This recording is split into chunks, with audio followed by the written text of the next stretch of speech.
Hamma pulli uni ota-onasiga beriladi degan joyi bo'lgan. Lekin oradan 1-2 hafta o'tgandan keyin Xevon borib, страховка kompaniyasiga yigiti bilan borib, yigitini otiga o'tkazgan ekan. Agar Xevon o'lib qolsa, hamma pulli yigitimga tegadi deb yozib kelgan ekan, imzo qo'yib. Buni eshitgan Xevon otasi esa, nahotki qizimni kim o'ldirdi deb hayron qoladi va politsiyaga ariza beradi. Politsiya arizani qabul qilib, sekin surishtiruv boshlaydi.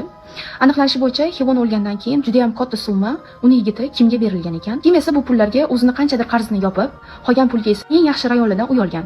Aytmoqchimanki, juda ham qimmat uylardan bittasini olgan. Va shunaqa qilib hamma pulni yo'q qilgan ekan. Xevonga berilgan pullarni страховка tomonidan. Otasi sudga ariza beradi. Sud bu ishni bir necha oylar davomida ko'rib chiqadi. Hattoki Verxovniy sud ham ko'radi. Bu Oliy sud.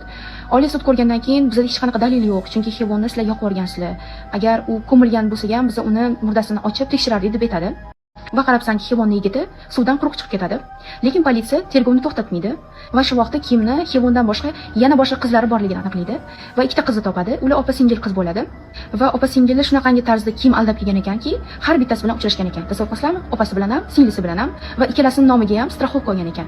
Lekin afsuski, ularni o'ldirish uspet qilmasdan boyagi qizlar politsiyaga ariza topshirgan ekan. Bu dalillarni esa politsiya prokuraturaga topshiradi. Prokuratura esa kimni firibgarlikda ayblaydi va atiga 1 yillik qamoq jazosi beradi. Ko'plarning taxmini bo'yicha esa o'sha kuni kim Xevon bilan motelga kelganida uni spalniga yotqizib, og'ziga 8 oyoqni, tirik 8 oyoqni tiqqan va og'zini ochmasligi uchun, burnidan nafas olmasligi uchun boyagi ho'l sochiqni og'ziga tutib turgan degan taxmin bor.